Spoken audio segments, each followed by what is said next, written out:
Yes, yes, yes. We are back. We are back. We are back. We are back with another episode. That's right, of Quiet Storm Sports. Listen, guys, this is going to be a very, very special episode. I know it's kind of like an impromptu one. But first of all, let me introduce myself. How rude of me for our first time listeners, our first time watchers. My name is Sutton Def from the Purple Rain Podcast YouTube channel, a Ravens centric channel where we cover all things Baltimore Ravens and then all things NFL as well. I also talk a little bit of UFC on this channel, bunch of stuff, right? It's a lot of fun. If that sounds like fun to you, maybe go ahead and hit that subscribe button down below. Hit that like button as well. There's a lot to get into that just happened, like literally in the past 2 or 3 hours or so, as it's actually storming outside of my house right now. It's thundering. So it's just the perfect time for a Purple Rain podcast, a Quiet Storm Sports podcast. Again, shout out to everybody watching here on YouTube. If you're watching on X, shout out to you. Welcome in. Make sure you sound off in the comments, in the chat, in the live chat. You know, I love to see you guys commenting down there. Let me see who's in here already. Tim Hughes, King Blaze, Thea Pennell the fourth. I got D Wiz in here. We got Brandon 86 in the house. Tim Hughes. I already mentioned Tim Hughes. What's going on, Tim? But yeah, what's going on, y'all? Salute to y'all. Welcome in. Make sure y'all like the video. Make sure you like the video. Only takes a second. Helps us out a ton here. Go ahead and do that for me. Before we get into all of this Ravens talk, we got Denise David in the house. We also got one of our members of this channel. Very, very special shout out to Tila M in the house, giving a shout out to the ReignGang. We also got Chris M in the house, another member of the channel as well. Big shout out to our members. Guys, listen, love them so much. Love them to death. Purple Rain Pioneers, the finest members of the community here. Appreciate y'all for coming through. We also got Mod Cal in the chat. What's going on, Mod Cal? Mod Cal making sure the whole chat stays straight, behaving well. I love that. Love to see that. Let me see. We got Christina Geary in the house. What's going on? Christina Jing, another one of our Purple Rain patrons, one of the members of this channel. Another round of applause. Appreciate you for coming through, Jing. You know, we got to roll out the red carpet for the members. Got to roll out the red carpet for the members, guys. Listen, bunch of stuff to get into. A bunch of stuff to get into, guys, as you guys are going crazy in the chat right now. I can hardly even keep up. Okay, but look, Denise, what's going on? K-Lot, what's happening? I'm trying to give all you guys a shout out here. Make sure you sound off in the chat. I don't want to miss not a single name that comes in this chat. So let me know. Also, a big shout out to everybody watching on, or listening rather, on Apple Podcasts, Spotify, wherever you get your podcast at. All right, guys, listen. It's time to get into the meat and potatoes, right? It's time to get into what we came here to talk about. Kyle Hamilton. Kyle, the Unicorn Hamilton, has been extended. It's official. That's right. It's official. Today, I mean, there was some remnants around Ravens community, right? A lot of people talking, oh, there's kind of rumors that Kyle Hamilton's about to sign an extension. You know, what does this mean? How much is it going to be? Is it actually true? Is it not? It's true. And you guys can see on the screen right here what this guy brings to the table and why this extension was warranted. So let me just actually give you the details of the extension while you watch that for your viewing pleasure. Adam Schefter reports All-Pro safety Kyle Hamilton and the Baltimore Ravens reached agreement today on a 4-year, $100.4 million extension, the largest for a safety in NFL history. The deal negotiated by Kyle McCarthy and Brian Murphy of Athletes First includes $82 million guaranteed, which surpasses the previous record of $45 million for a safety. So Kyle Hamilton just shattered records just now. Shattered them, you know. And it's well deserved because as you guys can see, what he puts on tape here in this video, by the way, is courtesy of our good brother Simply AS10, who will be back on the podcast very, very soon. This video is compliments of him. He edited, this video. So make sure you guys go subscribe to Simply AS10 on YouTube as well. And again, thank you, brother, for the video. But as you guys can see, I mean, this guy, he does it all. He can get after your quarterback. He can pick the ball off, right? He can run stopping. He's everywhere. He's everywhere on this, right? Forcing fumbles on your quarterback. Look at that. Glorious. One of my favorite Kyle Hamilton plays, I think, was when he, I believe it was against Deshaun Watson. He tips his pass at the line of scrimmage and then catches it all in the same, all in the same rep and takes it home for a touchdown. That was amazing. Plays like that, plays where he is just kind of being what he likes to call himself, a YN, a crash dummy, literally just flying downfield and throwing his body into guys. By the way, he's got the perfect measurables. I mean, Kyle Hamilton, he's like the perfect size to be able to do whatever you need him to do on the defense, right? I'm on record talking about Zach Orr going into his second year. I'm going to call him Exotic Zach this year. And one of the biggest reasons why I think I'm going to be able to call him that is because he's going to be able to give you a whole bunch of exotic looks due to guys like this, due to guys like Kyle Hamilton, who you can put anywhere on the field. Listen, if you don't believe me, that's okay. If you don't believe me when it comes to the acumen of Kyle Hamilton, that's okay. Last season, the Ravens moved Kyle Hamilton to a deep safety position, and it stabilized the secondary. It improved the communication, and it reduced big plays. So I don't know if you guys remember, and if you're not a Ravens fan, listen up. Last season, up until about week 10, week 11, right? The Ravens were giving up so many big plays through the air. Now, why? The reason was because Kyle Hamilton was playing closer in the box, closer to the line of scrimmage. And we had the likes of Eddie Jackson and Marcus Williams, both of which are no longer Ravens. Both of them were back there holding it down, and not really holding it down because they were getting torched back there pretty much weekly. So what Zach Orr decided to do was say, okay, we're going to bench Marcus Williams, right? Eddie Jackson, we're all good there. Darius Washington and Kyle Hamilton, you guys are playing safety. Kyle, we want you at deep safety more, right? What did that do? That killed any sort of production through the air, at least deep passes wise, right? That killed all of that. Quarterbacks wouldn't dare throw deep on us in the second half of that season. So the Ravens literally went from being almost dead last in big plays given up to first, worst to first, all because of what Kyle Hamilton was able to do at that deep safety position. And again, as credit to Zach Orr as well. But listen, man, I'm telling you, man, this is a huge deal right here. I love it. Denise says Zach Orr will show out, but here, this is where we are going to stand 10 toes down. No other teams will have him. Are you talking about Zach Orr?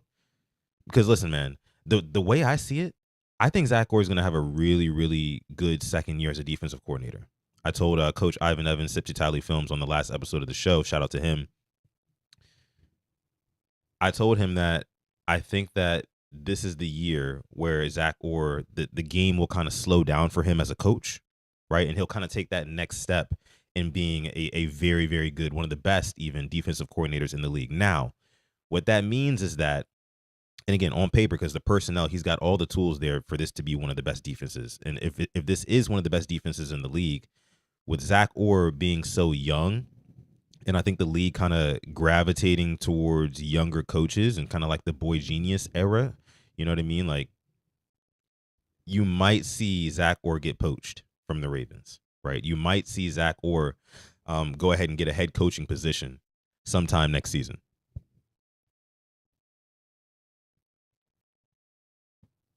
I'm just saying be prepared for that. Let me see. What I will say is this, though. While I love the Kyle Hamilton move, love it to death, right? What I will say is this. And actually, Eric DeCosta alluded to this earlier today when he spoke about the Kyle Hamilton deal. Pretty much directly after that, he talked about how, eventually the Ravens are basically going to be in cap hell, right? The Ravens are not going to be able to sign everybody, right? This was one of the deals that had to get done, Kyle Hamilton. Now, there's not a lot of money in cap space right now for the Ravens to give him a big signing bonus, which means that Kyle Hamilton's cap hit next year is going to be pretty hefty. Now, as we already know, Lamar Jackson's cap hit is scheduled to be a quarter of the cap, somewhere around $75 million.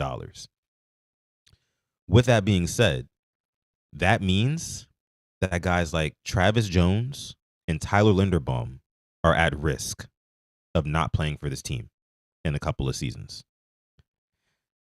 I think one of those guys is going to get let go. Ironically, they both play on the line.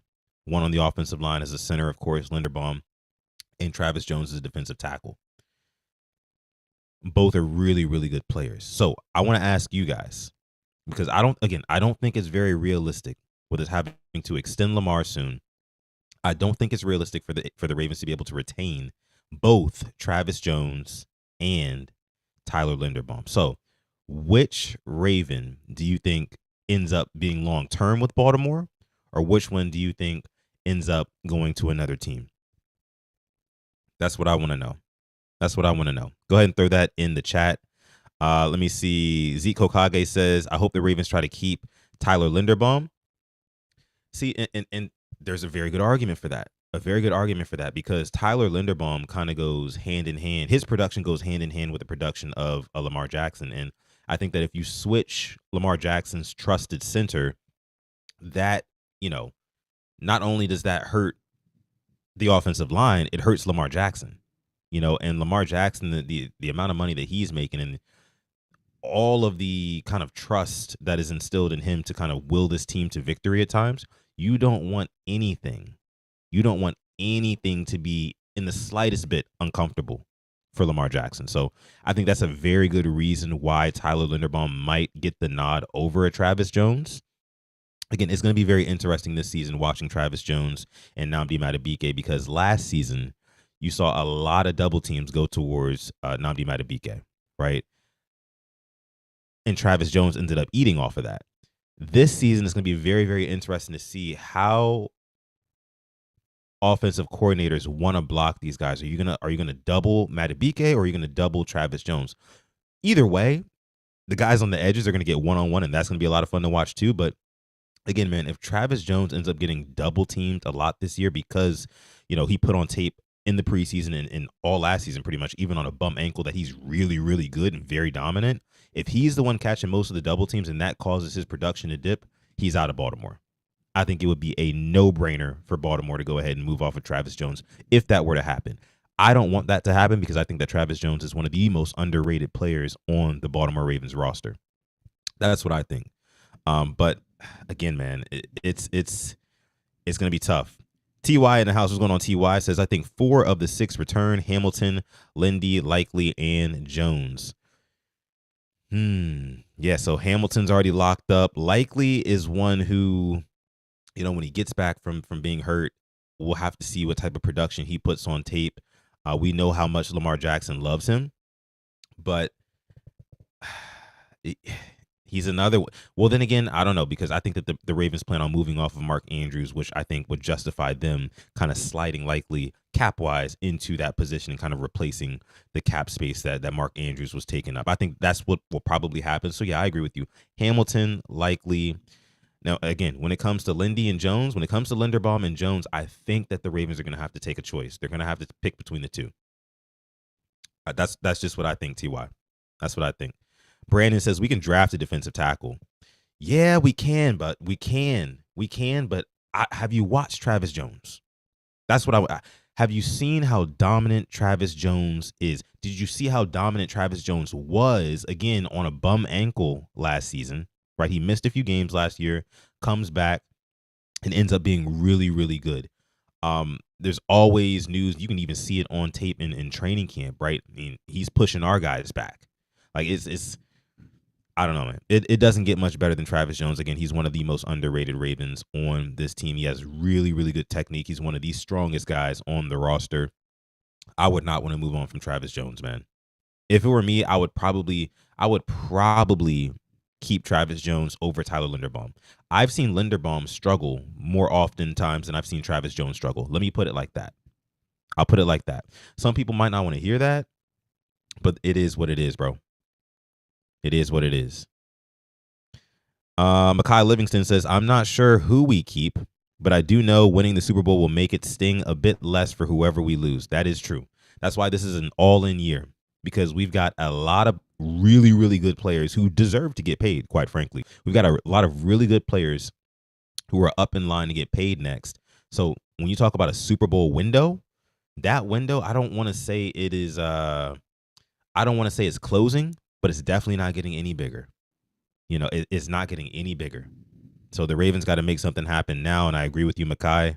If the Ravens did win the Super Bowl, that would ease the sting. It would take a little bit of the pain off of whoever the Ravens do depart from. So let me see. TY says, think about the cap increase, though. The dead money will go down. Lamar's extension will save money. Also, Marlowe's cap hit is $26 million next year. Cap increasing, that is true. Every single season, especially with this new TV deal that the NFL's got going on, all the streaming deals that they've got going on. Today it's Amazon Prime and Netflix. Next thing you know, it'll be HBO and everywhere. And that just, again, causes the money that's circulating around the National Football League to go up each and every year. So that means that the salary cap is going to go up each and every year. However, it's going to come down to that Lamar extension, right? Eric DeCosta, I think one of the most important moves that he has to make is how he's going to construct Lamar Jackson's contract in a way that allows the Ravens to have much more wiggle room around the other parts of the roster, right? And it also comes down to Lamar Jackson and how much he wants to command. The thing about Lamar is that he is a very prideful, he is a very honest, he is a very I'm going to fulfill my promise kind of guy, right? And I think that the fact that Lamar Jackson has not won a Super Bowl yet, I think that in negotiations, and again, I know that it's not just him negotiating, it's also his mother who serves as his agent. I think in those negotiations, not to say he would give the Ravens a team-friendly deal, but I don't think he would break the bank. I don't think he would abuse the Ravens' pockets like that, especially since he's already gotten one generational contract, right? And the Ravens will continue to pay that out. But I think, this extension could definitely be somewhere where I don't think he hits the Ravens' pockets that hard. I don't think he hits the Ravens' pockets that hard this time. But again, that's going to be the most important thing that Eric DeCosta has to worry about coming down the pipeline soon. Let me see what else you guys got here. Yeah, protect them at all costs. I agree. But yeah, man, Kyle Hamilton, huge extension, historic extension at that. I mean, I know you guys are still watching the video here. You guys see what the guy puts on tape, man. You see what he puts on tape. This year, I expect this defense to start fast and furious. I mean, this is no longer year one of defensive coordinator Zach Orr, so I don't expect a slow start where we're trying to figure out, okay, how do we kind of work with the pieces that we have in this, within this defense? No. We know exactly what worked last year. Let's start with that. We added a couple more wrinkles into the defense as well. Tossing a Jair Alexander, Malachi Starks, a Mike Green, you know what I mean? Just to kind of fill some of the gaps, right? And then, of course, I think the defensive line, the interior of that defensive line with Madubuike and Travis Jones starting is going to be lethal as well. I think you're going to see a very fast start from the Ravens defense. I think you're going to see some turnovers forced as well. It's going to be awesome. I personally cannot wait. Man. Okay. So let's go ahead and move along here. Let me see. Other news. I want to see my chat again. I want to see my chat again on screen. Let's see that.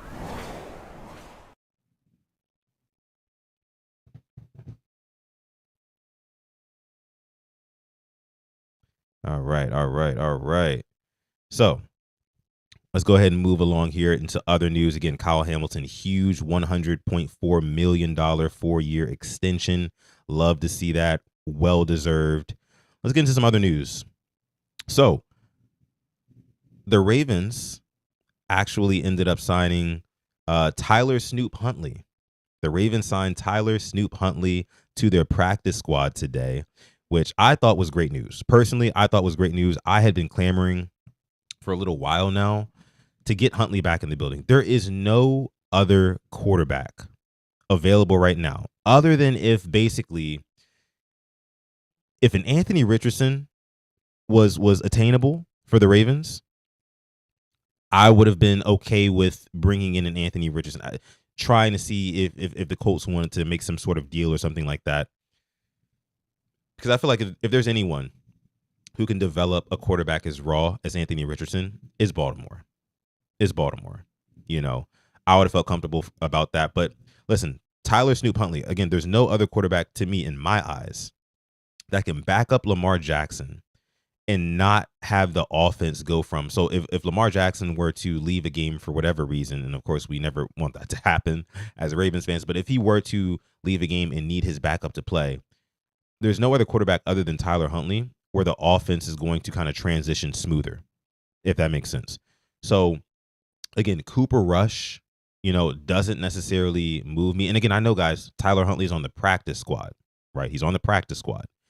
But again, Cooper Rush doesn't really move me as Lamar Jackson's backup because I feel like the offense has to change so much. And I know Tyler Huntley's not the same as Lamar Jackson, but he offers similar threats. He's a poor man's Lamar Jackson, right? And that's no slight to Tyler Huntley, but he's just a watered down Lamar Jackson. That's what he is. Way, way watered down, but watered down Lamar Jackson.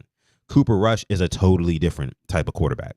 He requires a totally different offensive game plan, and I think that having that shock of change, just that quick and that instantly, it doesn't really bode well for this Ravens team. And that's why you see Cooper Rush kind of come in and struggle with the offense. We haven't really seen him with the first teamers all that much. And I'd love to see him, well, I really wouldn't, but I would have loved to see him, maybe in the preseason or something like that. But we didn't get to see that, of course. The starters did not play. But again, Cooper Rush just doesn't move me. So Tyler Huntley being back in the fold with the Ravens, I think that this is a very, very good thing. Because again, if Huntley were to have to start at any given moment, I would be a little bit more at ease with him as opposed to pretty much anybody else in the NFL. Pretty Sunshine says, I love Snoop as the emergency third quarterback. Yeah, same here. I mean, I would rather have him just directly back up Lamar Jackson, if you ask me. That's just me, though. Football Guru Robinson, what's going on? Trey says, this means no more Devin Leary. Good riddance. Okay, Devin Leary, yeah, I mean, no. Never saw anything out of Devin Leary, at least, especially not consistently enough, not nearly consistently enough that would make me say he deserves a roster spot. Sorry. It just didn't, It's like a poor man's Trace McSorley. Let me see what else y'all are saying in here. So Tyler Huntley, that's good news having him back. Denise says, I love Huntley in Baltimore. You can tell Tyler Huntley meshed well. Yeah. Or are you saying Tyler and Huntley? As in Tyler Linderbaum. Not sure what you mean by that one. But yeah, I wanted the quarterback from the Colts. He wants to leave from the Colts. He would have been a nice backup for Lamar Jackson. Yeah, that's what I was just talking about, Brandon. I mean, Anthony Richardson, right? I mean, that would have been very, very cool to bring him in, I think, and kind of stick him behind Lamar. He can probably learn a lot, develop with those coaches, and he could end up being something. With the Ravens, he could have ended up being something. I'm saying. I'm being serious. Leary is an NFL quarterback. He made my head hurt. Agreed. All right, let's move on, guys. What else do we got?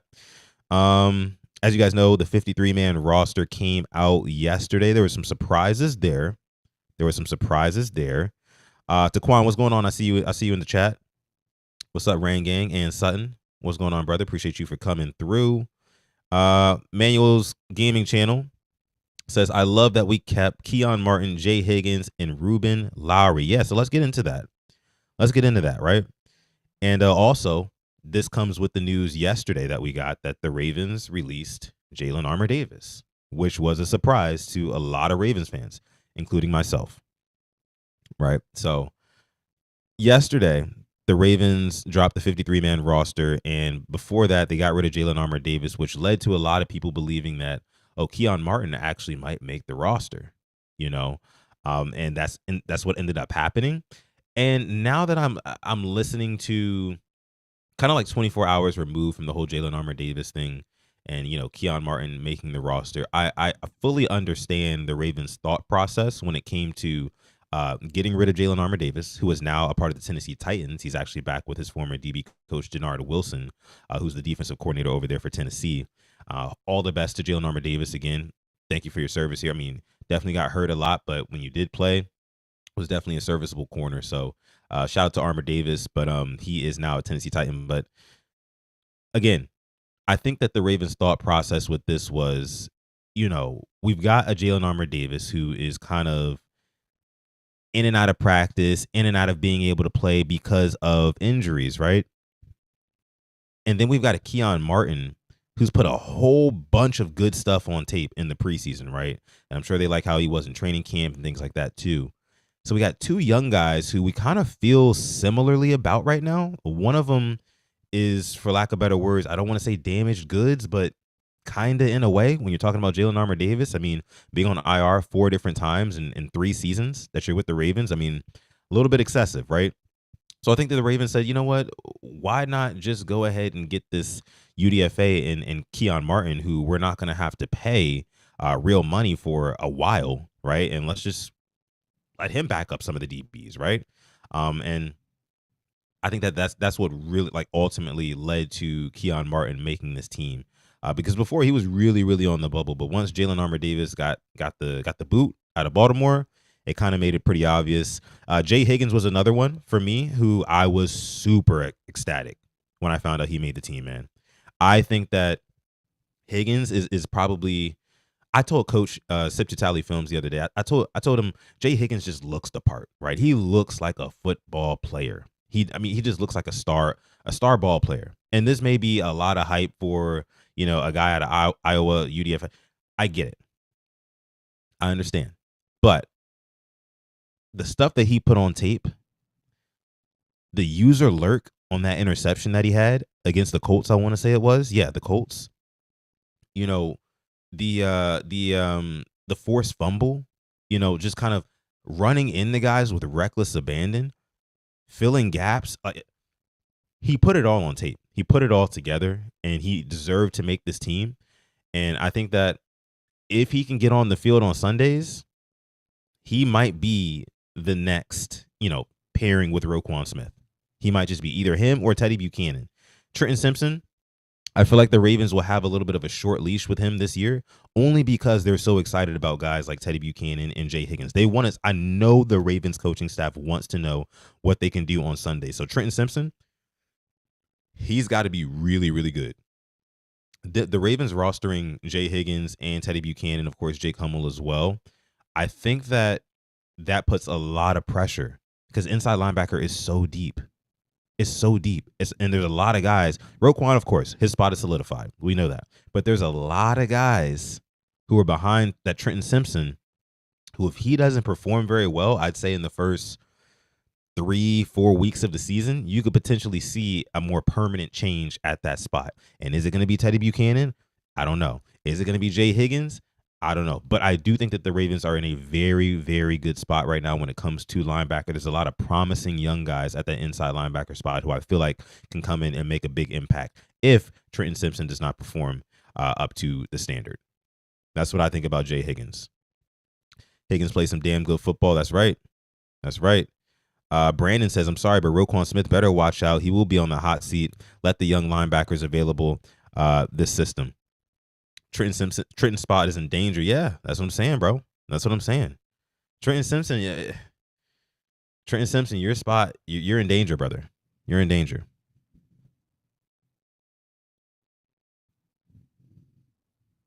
You guys like my Spider-Man mug? It's dope, right?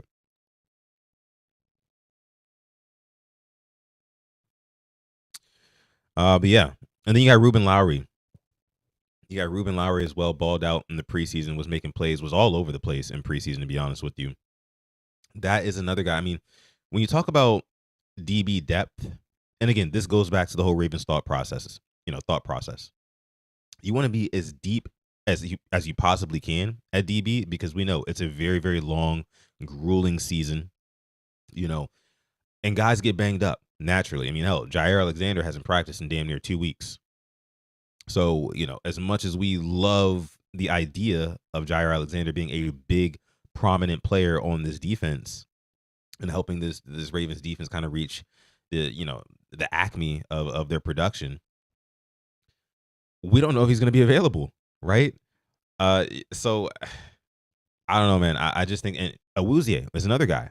We don't know how available they're going to be throughout a 17-game season. So I think that the Ravens, they wanted to get younger in those backup DB spots, and that's what they did. Hopefully, Keon Martin and Ruben Lowry, when they get their number called, because they absolutely 1004% will get their number called at some point during this season, and they're going to have to step up and make plays. And we'll see what they do. Definitely like what I saw from them out of the preseason, though. Definitely love what I saw from them out of the preseason. See what you guys are saying in here in the chat. Make sure you like the video. 70 people plus watching live right now. Thank y'all so much. This is Quiet Storm Sports. It's part of the Purple Rain Podcast YouTube channel. Again, my name is Sutton Death. Thank y'all for coming through. Like the video, subscribe to the channel. If you are new here, we got Ravens content coming out pretty much every day. Between the shorts, between the lives, between the videos, every damn day you can come to the Purple Rain Podcast YouTube channel and find yourself something new, whether it's live videos, whether it's normal videos, whether it's YouTube shorts. We got it all here at PRP, so make sure you stay locked in, stay subscribed as well, and join our membership program. If you join our members, we got some goated individuals in there as well. They always get the shout out at the very top of every single episode. Big shout out to them. D-Wiz says, good, solid content, fam. Thank you, D-Wiz. I appreciate you. Pretty Sunshine says, I think Cheeto and Jair split the season. I mean, Zach Orr said himself that both of those guys are going to be playing, and they're going to be playing at the same time. I think you see a lot of dime packages this year from the Ravens. Teams are going to be trying to throw the ball all over. They're going to be trying to throw the ball all over the place, especially when teams get into shootouts with us, when teams kind of inevitably, and this happens in the regular season, when the teams get down by 10 plus points against the Ravens and they start trying to throw the ball all over the field. I think you can see some more dime packages, which means more corners on the field, which means I think Jair and Chidobe Awuzie will both get time to play at the same time. They'll be on the field simultaneously. Let me see. Hate that the drafted young DBs got hurt like that, though. Yeah, Bilal Kone and Longer Beam. It could be a way different roster otherwise. You're right about that. Some of these UDFAs, they kind of got their opportunity because guys got hurt. And that's what it is, man. It's next man up. And that's how it is. That's how it's always been. But hopefully those guys have a speedy recovery and they can get back to football next season. Okay, let's move along here. What else do we have? What else do we got? So we covered Tyler Huntley. We covered Kyle Hamilton. Touched on the important things from the 53-man roster. Rasheen Ali made the team as the fourth running back, which I don't think that was necessarily a surprise to anybody, especially considering what he brings to special teams and kick returner. I think is the main kind of idea that the Ravens have for Rasheen Ali. Outside of that, wasn't too much that stood out to me. Corey Bullock did make the team. That'll be a very, very interesting development. See how he does, whether it's at center or maybe it's at guard if somebody's messing up. Corey Bullock is right there. Hopefully he gets his number called at some point. Would love to see the development of another young guy like that too. Okay. All right. Let me see who else we got in the chat. We got Prod is in the chat. What's going on, Prod? Salute to you. Welcome in. I see Mike M in the chat as well. Salute to you. Welcome in. Let me see. Let me answer this question. Here's from Denise. Denise David says, Sutton, do you think LJ would start off a bit rusty? Yeah, I do. And again, I'm going to stand 10 toes on this. I've been saying this for weeks now. I think that starters should play in the preseason. And I know what you're going to say. Oh, well, Sutton, you saw what happened last week in practice where Lamar Jackson got his foot stepped on and he fell. I mean, these guys are fragile. We don't want them to, get banged up before the season starts. It's like, give me a break, bro. Give me a break. The only reason why I feel like too much preseason practice could be a bad thing, like too much trying to simulate live, so when they're doing 7-on-7, when they're doing 11-on-11, right, with pads on and things like that, trying to simulate that live game, game speed, you'll never be able to simulate the live game speed in practice, especially playing against other Ravens. It's just not going to happen. And eventually, what I think happens is guys start kind of going through the motions, right? Because there's not the same sense of urgency, right, that you have in practice that you would have in a real game. So I think that can lead to guys being kind of lackadaisical out there, and it can lead to injuries, you know. And I've always been of the school of thought: get these guys some live preseason reps so they know what it's like to get hit. Because guess what? You can't keep Lamar Jackson in bubble wrap week 1, 2, 3, 4, 5, 6, 7, all the way up to week 18 through the playoffs. You can't keep him in bubble wrap. You can't. So I would have preferred him to get some type of reps in the preseason so he could shake that rust off, Denise. So he could shake the rust off, and so he can go into week 1 not missing throws, right?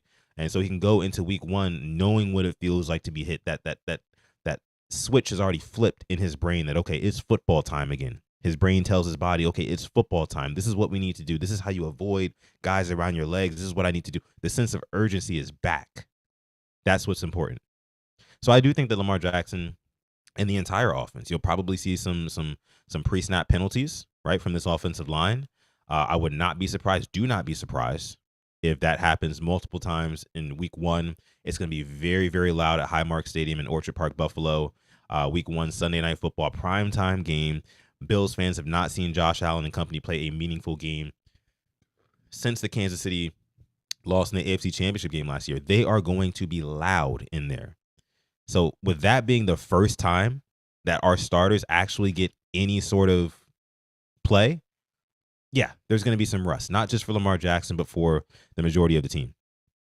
That's what I think. Just be prepared. Just be prepared. That's all. That's all. Let me see. Cal says absolutely. Injuries often come from not playing at game speed and silly mistakes that can be worked out in preseason practice games, etc. Practices will never embody real games. This is exactly what I'm saying, Cal. That's exactly what I'm saying, Cal. You just articulated a little bit better than me because you do that. You smart. Appreciate you, Cal. But yeah, I totally agree. Totally agree with her on that one. Totally agree. Pretty Sunshine says, I think they knock it off by the end of the first quarter. I think what happens is, and we'll go through this in the preview episode, which, by the way, we'll probably have a guest on for our preview episode. We're going to have a couple of very, very special guests coming on the Purple Rain podcast very, very soon. As you guys know, we've been on a kind of like a guest tour on and off the past couple of weeks, trying to ramp up into the season. That's not stopping. Make sure you stay locked into the channel because we got some very exciting, some very big guests coming on to the show very, very soon. But I think that early on in that Buffalo game, week 1, you're going to see a lot of the Ravens running the football. Surprise, surprise, right? But no, I think you're going to see a heavy dose of Derrick Henry trying to force the Buffalo Bills to stop him, because that's kind of like your entry fee to playing the Baltimore Ravens, right? First thing you got to do, first order of business, let's see if you can stop 22. Can you stop 22? Because if you can't stop 22, that's going to dictate how we move the rest of this game, the Ravens, right? That's what the Ravens are thinking. If you can't stop 22 to begin the game, well, it's curtains. It's curtains, because we're just going to keep throwing them at you. We're just going to keep throwing it at you. Mod Roosh in the chat. What's going on, Roosh? Appreciate you for coming through. This Mod Roosh says, LFG Sutton Kyle Hamilton. That's right. 4-year, $100 million for the unicorn, Kyle Hamilton, man. I mean, best safety in the league. He's getting paid like the best safety in the league. The best safety, well, the highest paid safety of all time, right? $80+ million guaranteed. Who does that? Where do they do that? The second highest guaranteed dollars for a safety in NFL history was $45 million. So, I mean, he's shattering records. EDC gave him a much-deserved contract, and Hamilton had a lot to say about it afterward. He said it's not going to affect his mentality, but he did say that he's glad he got the contract situation out of the way because it could have been a distraction going into the season. So, net positive there to know that Kyle Hamilton has no distractions going into the season. Let me see what else we got in here. Manuals, go ahead and get your questions in as we get through this. Sutton, do you think Tez will show up big this season? No, I don't. I don't think he's going to show up big. Only because, again, and I've said this many times on the show, there's way more guys ahead of him. Way more guys ahead of him in the pecking order on offense and pass catchers. You know, I can go through the list right now, but you guys already know Flowers, Bateman, likely Andrews. There's a bunch of guys. There's a bunch of guys that need the ball before Tez Walker. I was talking to Coach Evans the other day, and Coach was saying how, and he made a good point, how, Tez, he's going to run a lot of those clear out routes, just running deep down the field to kind of eliminate one of the safeties. So we can kind of get some of those intermediate plays with guys like Zay Flowers, Rashad Bateman, yada, yada, yada, which I think that'll probably be a big part of his game. That's going to be a big part of Tez Walker's game when he is in the lineup. So I don't think he's going to show up big this season. No, unless a bunch of guys get hurt and he's kind of forced to be in there and he's kind of forced to be a primary target for Lamar Jackson, which, again, knock on wood, don't want that to happen. But that would be the only reason or the only way that I would see, Tez Walker really, really getting some big production this season. So, yeah. Mod Rouge saying, like the video. That's right. Like the video. Listen to the mods, guys. Listen to the mods. Listen to the mods. I see Pretty Sunshine in the chat says, oh, I know Fub, a.k.a. Aeneas Peebles, will kill it when he gets the opportunity. So, yeah, that's another guy who made the team, of course.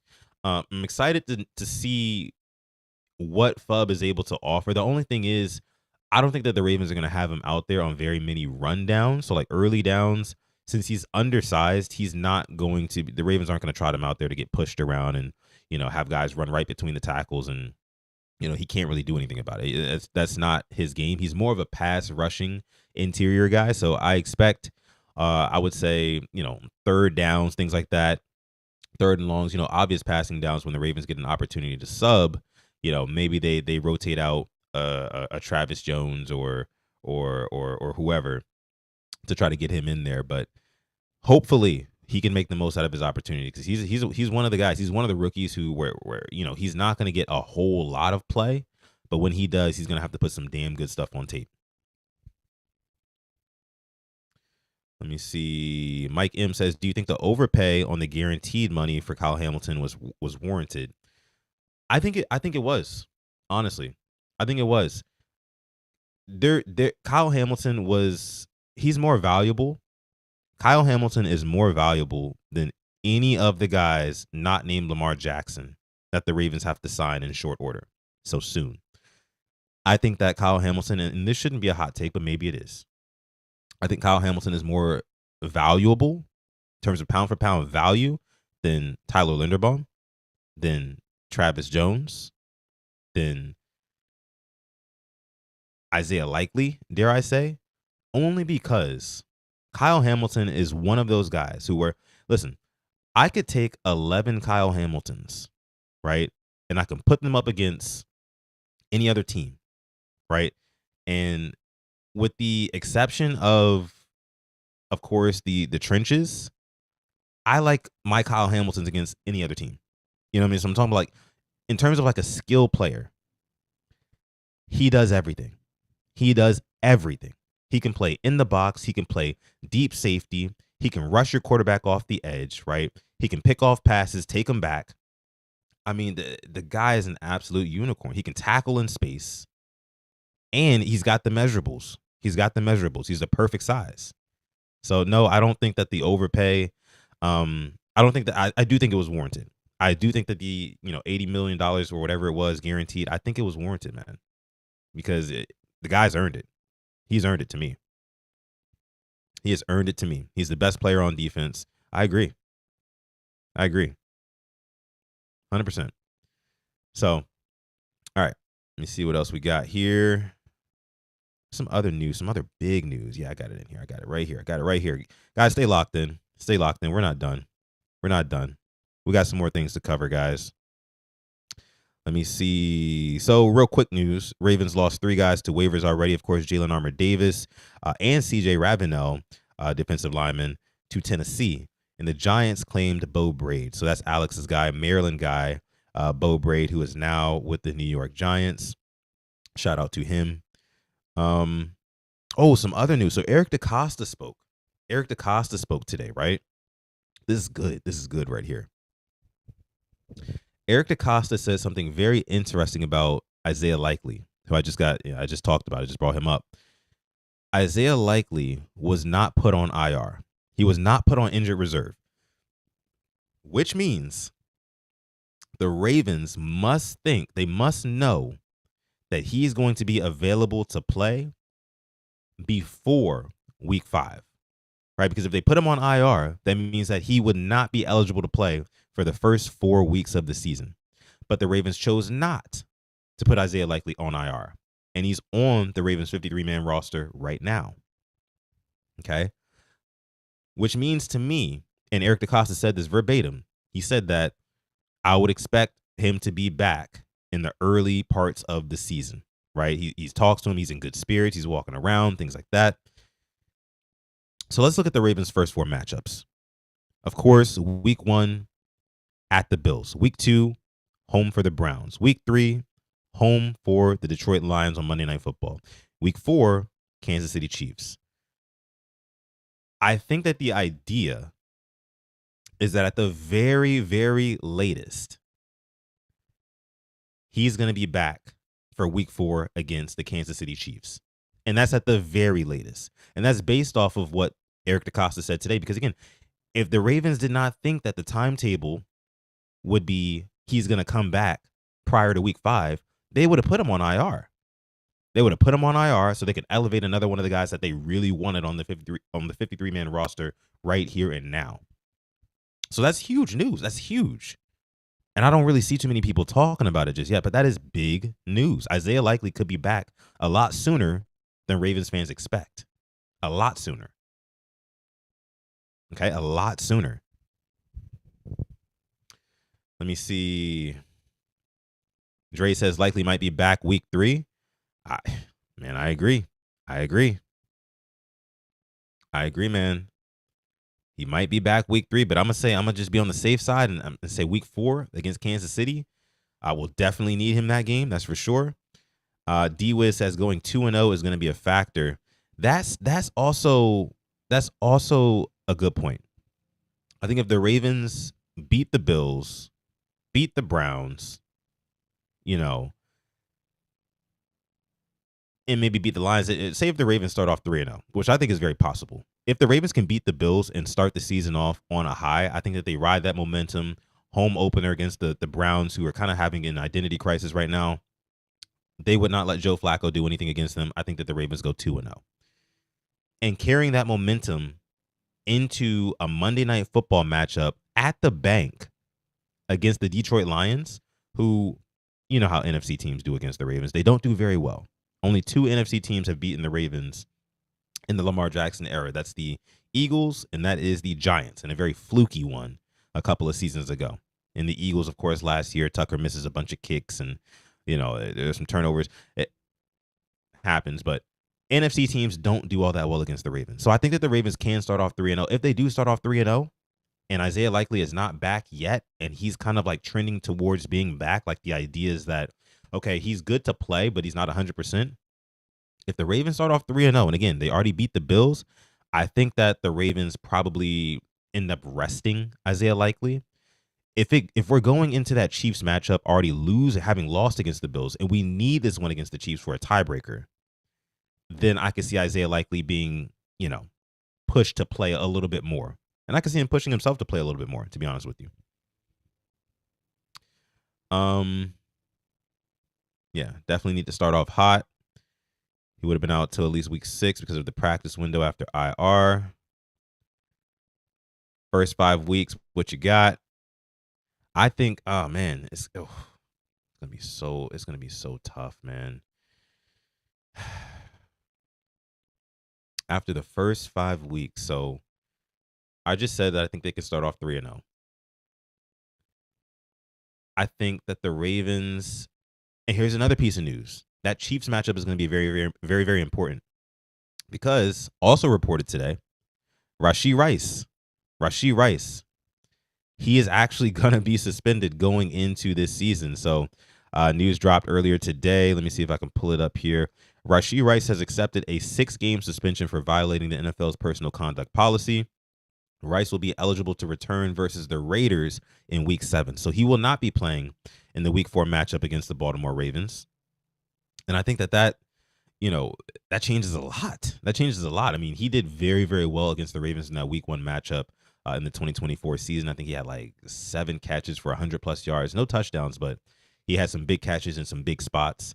I think that part of the reason why the Ravens were kind of getting worked by Rashee Rice was kind of some growing pains having to do with, the linebackers, the middle of the field, and then Zach Orr not really knowing in real time how to adjust what to do with that. I think things are totally different this time, especially without a Rashee Rice there. And you're pretty much what you're worrying about is Xavier Worthy and Hollywood Brown. I like the Ravens' chances. So I could see a 4-0 start. And then who was it after that? Isn't it the Texans, I want to say? I think it's the Texans. It's either the Texans or the Rams. Might be Texans, then Rams, I want to say. Let me look into it really quick. Yeah, Texans. Texans at home. Texans in Baltimore. The Texans, they can't really, they can't mess with us. Let's just be real. They don't got it. I went to that Christmas game last year. They were getting pushed all over the field. They cannot match up with our offensive skill players, from Mark Andrews to Lamar Jackson to Henry. They don't really do that good of a job. And then I think with the upgrade of our defensive line and kind of getting like a more focused pass rush, getting in a Mike Green, Odafe Owe, put on some more weight. I think he's going to have another good season. Kyle Van Noy, I think, has maybe 1, maybe 2 good seasons left in him that we'll see starting this year as well. And then their offensive line with Houston, they're still trying to figure that out. That's still a question going into this year. It was a question last year. It's still a question here in 2025. So I could see a 5-0 start. Those aren't just the purple glasses. Guys, listen. It may sound a little bit realistic for the Ravens to go 5-0, but is it? We're talking about the team that is one of the first 2 teams favored to win the Super Bowl. I'm not just talking shit here. I'm not just pulling it out of my ass. I'm not. That is what they say. The Ravens are favored to be one of the teams to make and win the Super Bowl. So I don't think it's crazy to say that they can start off the season very, very hot. Especially, again, I think the biggest thing is the defense. The Ravens lost some close games last year. One, because offensive line had some struggles early on, that's for sure. But because the defense was giving up so many big plays. So if they can cut that out in the first part of the season, what's going to stop them? What's really going to stop them from starting fast? Because that's what stopped them last year. The defense giving up big plays every other drive, seemingly. If the Ravens don't start out giving that type of stuff up, I could see a 5-0 start. I could. Sorry.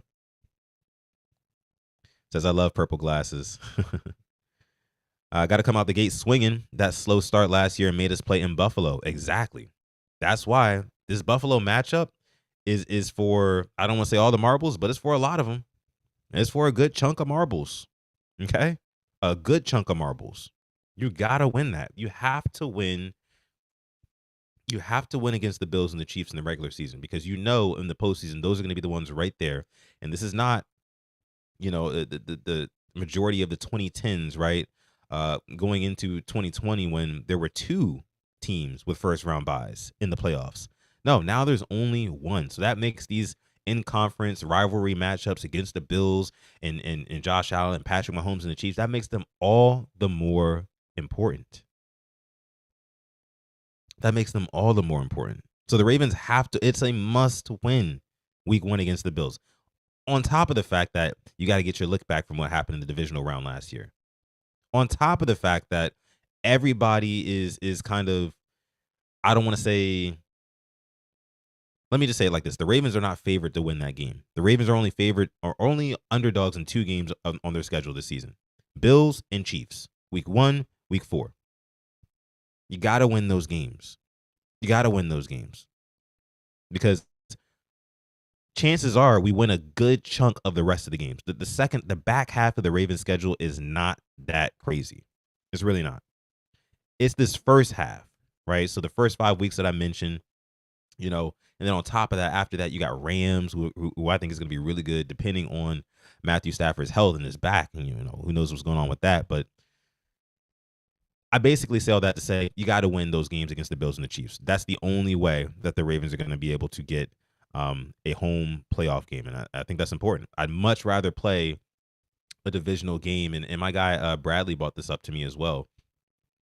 I'd much rather play the Houston Texans or the but the LA Chargers or somebody like that in the divisional round at home, right?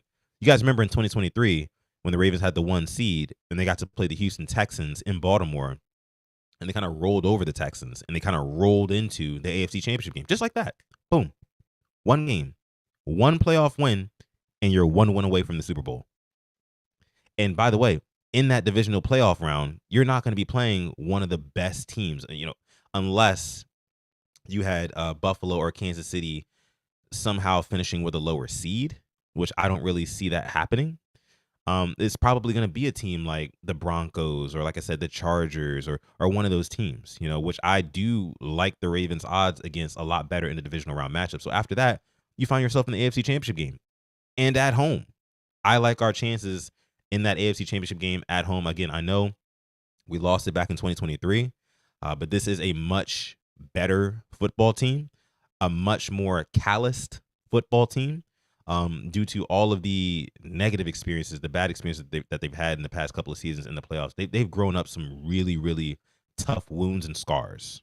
This Ravens team has, So I think if you put them in that 1 seed again, they take advantage this time. They take advantage. Let me see. Mike Green could become an X factor at some point. Is Mike Green the number 1 X factor? No, I mean, again, Mike Green, I've said this a bunch of times too. Mike Green he's going to be a guy who is kind of slow rolled into this defense. I hope that Zach Orr kind of turns that tide, right? And he kind of changes things up and makes it so Mike Green gets a ton of opportunity early on in his career. We can kind of take those training wheels off early, because he's a guy who the Ravens need right now. The Ravens Super Bowl window is right now. Like I said earlier, it's not necessarily closing, but it's not getting any bigger, right? So you got to get it right now. And so Mike Green, he's got to be a big part of that. I think he's got to be a big part of that, especially when we talk about getting home with a 4-man rush. Let me see.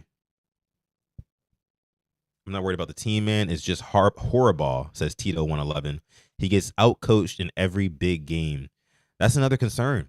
And this is a concern that no one's going to talk about, right? You can't talk about it.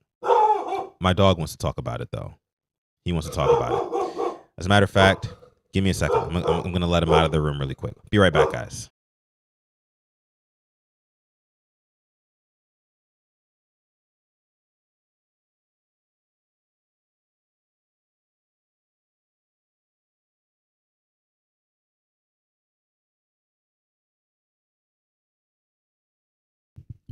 See, you bring up Harbaugh, my dog gets upset. You bring up John Harbaugh, my dog starts to go off, man. He feels the same way. Man. Nobody's talking about it. He's like, yeah, nobody's talking about it. Let's talk about it. Let's talk about it, Tito. That's what my dog said to you.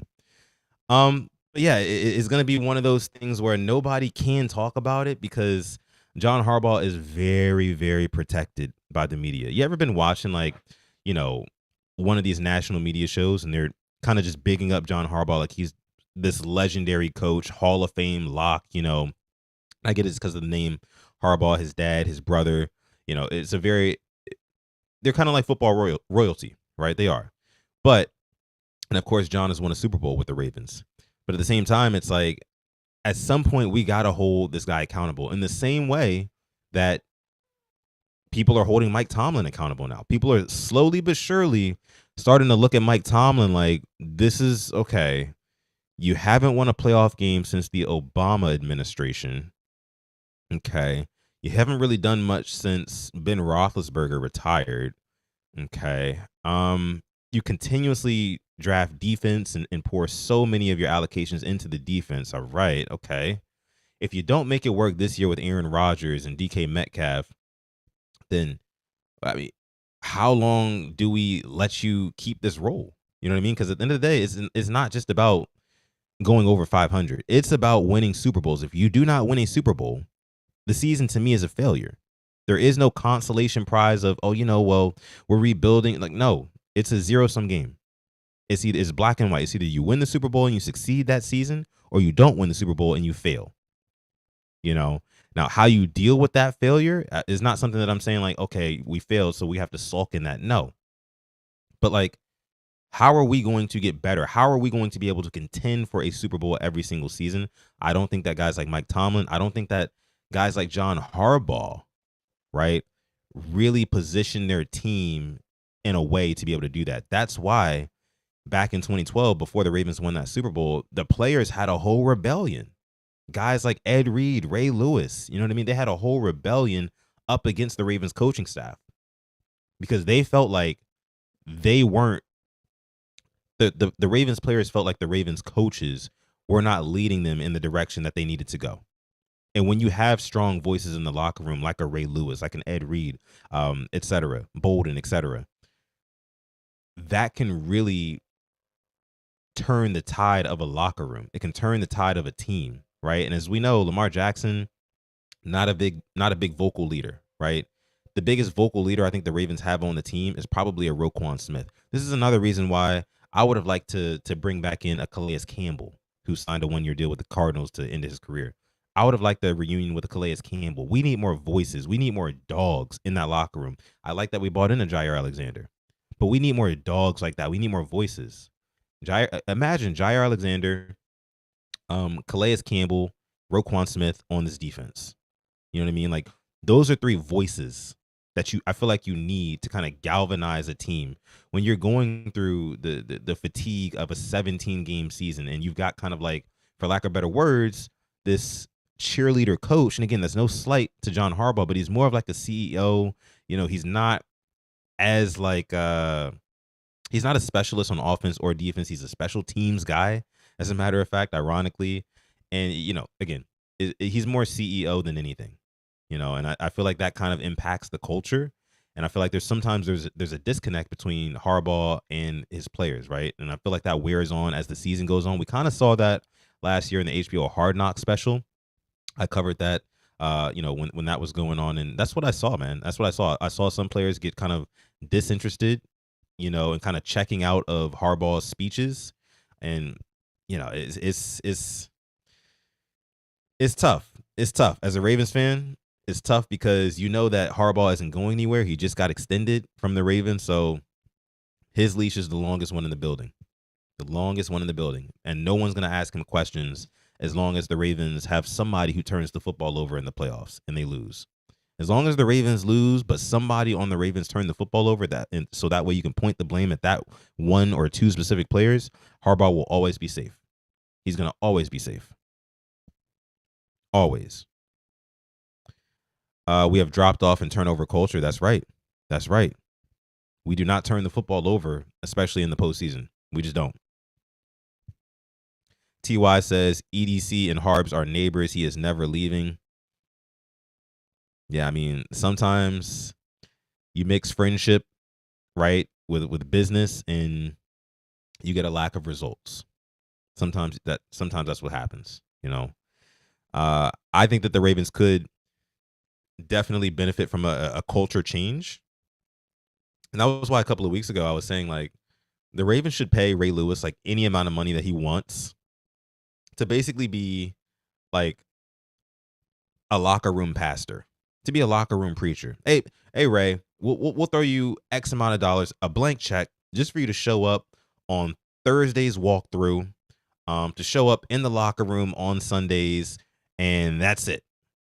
And if we can just have you every day throughout the playoffs, that'd be great. But we'll put that in the contract. You put how much money you want us to pay you, and we just need you in the building. Because we need we need that same culture of the 2000 Ravens. We need that same culture in the locker room of the 2012 Ravens, both of which teams won the Super Bowl, right? Based off of defense. You know, I know Joe Flacco had a historic run and all those things, but that defense really, really played well down the stretch. So, again, man, I think there needs to be a culture change. That's what I think. That's what I think. But okay, was there anything else that I did not cover from today's news? Let me see. You guys are talking about Jared Johnson developing a relationship with Tavius Robinson. Excited to see what Tavius Robinson has to offer as well. I mean, a lot of the guys around that locker room, the coaches have talked highly of him. We've seen him put some good stuff on tape early in his career. So this could be one of those breakout years for Tavius Robinson. I think so. Andrew G says, bold prediction. You heard it here first. Ravens flock Super Bowl 60 champ, Zach Orr head coach 2026. Ooh. That's kind of crazy. if the Ravens won a Super Bowl under John Harbaugh, they might just say, Harbaugh, you can coach here as long as you like. Like, you've gotten us 2 Super Bowls. You can stay as long as you like. Whenever you're ready, John, you can go. If the Ravens were to win a Super Bowl. And again, winning eases a whole lot of pain. It does. So, again, I think if that happened, the Ravens would be like, oh, we got what we wanted, a Lamar Jackson era Super Bowl. John Harbaugh, we give the credit to you. I think that's what happened. That's what would happen.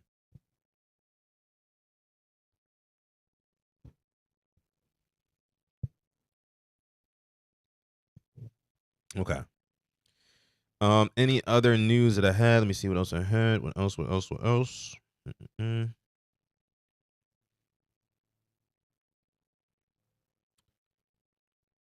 Okay. I think that was about it for this episode. That was all I really wanted to cover. Real quick, we'll be live. Tito says I heard likely is back.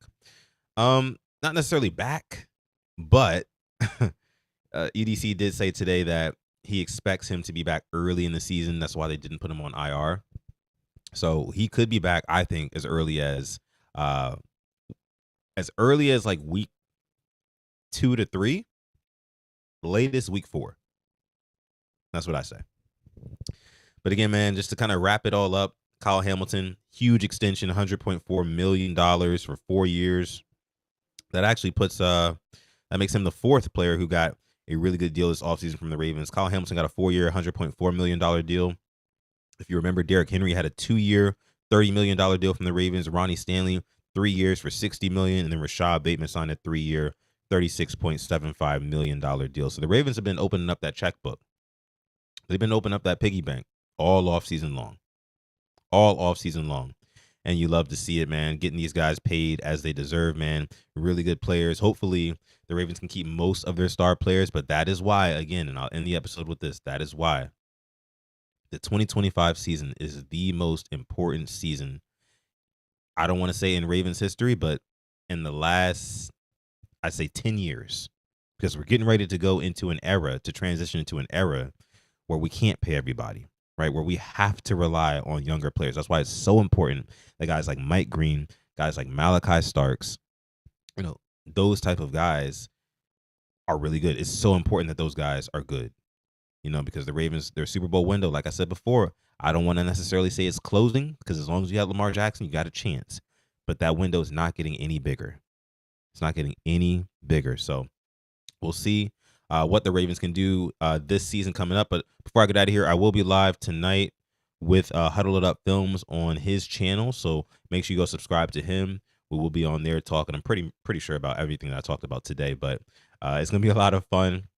Probably breaking down the 53-man roster, all that good stuff. So until then, this has been another episode of Quiet Storm Sports. Make sure you like the video before you get out of here. Subscribe to the channel as well. Thank y'all so much for coming through. Make sure you stay positive, test negative, and never, ever, ever forget, even on the rainiest of days, to call God. It's been another episode of Quiet Storm Sports. I'll catch you guys in the next one. Peace.